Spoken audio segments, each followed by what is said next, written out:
right, ladies and gentlemen, boys and girls, children of all ages, fellow Pandemonium travelers, this is Seattle Pandemonium Shutdown Day 191 by my count, and it is raining. Just a little sprinkle, a little mist, but hey, we'll take it since everything's all on fire. And as you can see, there's this.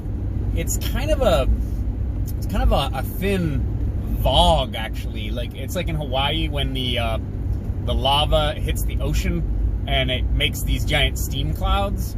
It smells like that, right? It doesn't quite smell like like a campfire or something. It smells, I don't know, sort of sweet or something. There's kind of it has a kind of a sharp flavor to it anyway. And it's white. It's not like the sky isn't brown, as you can see. I don't know what that means, but we are also apparently breathing in like whole towns that have apparently been consumed by the conflagration. So there is that. So wear your masks. Wear your masks outside. But what were they saying on I think it was King 5? You should wear an N95 when you're outside with the smoke, but then when you're inside, the N95 doesn't necessarily help against spreading the COVID, so you should switch back to a cloth mask when you're inside. So now not only do we have one mask that we have to wear all the time, we actually have two masks and switch back and forth and just fuck my life. 2020 just doesn't stop. It doesn't let up. It is just a disaster. So what else is going down? What's going on a Monday? Oh yeah, some greater than 0% of these fires that have started are a result of arson. I'm going to go ahead and I'm going to say that because there is at least enough information, videos, and at least somewhat anecdotal cases of people being caught with fire-starting implements and being witnessed starting fires and things, and so some sick motherfuckers are running around lighting fires. Oh my god. Like, again, you can barely see Queen Anne. You can barely see it.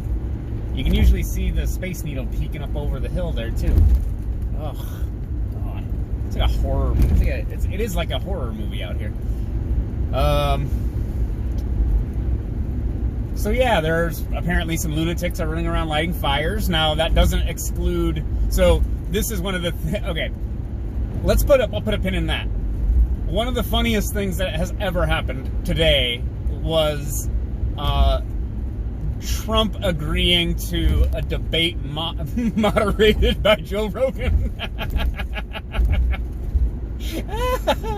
Like, I can't. Like. It's just the most wonderful thing ever. I want to see Joe Rogan, bald head, tattoos, probably, would he hit a joint before moderating something that historic? Would he be a little bit high? Come on. Is this not the best timeline? I mean, it's just wonderful. Whether that actually happens or not, we'll have to see. But I do like Rogan dunked on Biden. Like, Biden's like going into the woods with a flashlight with a dying battery. It's not going to work out. So would he be? He couldn't really be objective necessarily, could he? But he's also kind of criticized Trump too, right? Is Joe Rogan like the voice of America? It's just so fantastic. But no. So the arsonists. Okay. Well, hopefully, if God is great, we will have a Joe Rogan moderated debate between Trump and Biden. Okay. Control yourself, Kyle. All right. The arson, though. So here's the rub, okay? Here's part of what's going on. If you have people running around lighting fires, causing all of this crazy chaos with all of this smoke and all these fires all over the place. And then you marry that with your what Gavin Newsom did his video. What is he, the governor of California? You marry this with a climate change narrative. Oh no, look at how hot it is, and look at how everything's on fire. Oh my God, if we re-elect Trump, we're just gonna get more of this, and the whole world's gonna burn down because everything's getting hotter because climate change. See the narrative? Now, here's the question. Like I said, there are videos of people catching people with, like, matches and things who kind of, like, surrender when confronted, which is, like, if you weren't trying to start a fire, like, why would you would just be like, mind your business, I'm just walking. What are you doing? Why are these people out here? Why do they have matches? And, like, the one video I saw, the gal was like, well, where you said you smoke, where's your cigarettes? And he's like, oh, I don't know. And it's like, well, okay, you can have matches and cigarettes. That makes sense. If you have matches and cigarettes and you have stories about people going around starting fires out here, especially out in the boonies, yeah, it's a little bit fishy. So you have people out there lighting all these fires, and then the media runs with the story of, oh God, look at the climate change happening in real time. See how hot everything is, and see how we have all these fires? This is a giant natural disaster. If you re-elect Trump, we're just going to keep going down this path, and then we're all going to die from climate change. Now, there's some portion of the electorate who will just buy that 100%, whether that's true or not. They will just go, yeah, of course, climate change, it's terrible. We have to roll back all this, we have to, like, roll back all this industry and everything. It's the emissions, right? We gotta switch over to all these renewables that are not actually reliable enough to run our energy grid on, but that's not the narrative, though. The narrative is these things are great and wonderful and are the alternative to all our fossil fuels, and it just simply isn't so by various calculations. I mean, never mind the emissions. I'm talking about, like, kilowatt hours of consumption of electricity, and then you run that out to, 5 years from now, 10 years from now, adjusting for population growth, and you can assume some increase in energy usage as people use more and more electronic devices for more and more things, more and more of the time throughout the day, these kind of things. So what it is not, it's not just, hey, let's build some windmills and some solar panels and then everything will be fine. Even if all these fires are tied to climate change, which they may or may not be.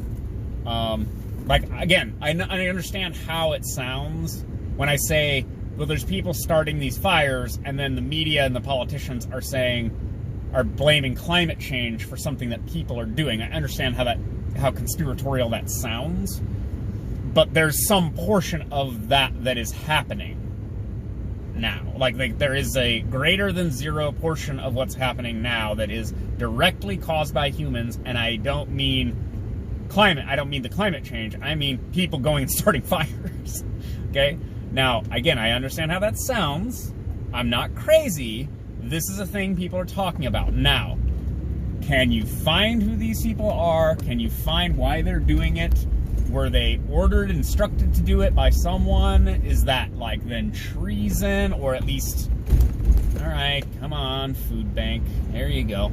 Or is it at least some kind of criminal, is it some kind of criminal negligence or criminal charge? If you were to catch these people, it's arson at the very least, if not, reckless endangerment, etc. If like whole towns have been burned down because people set fires intentionally.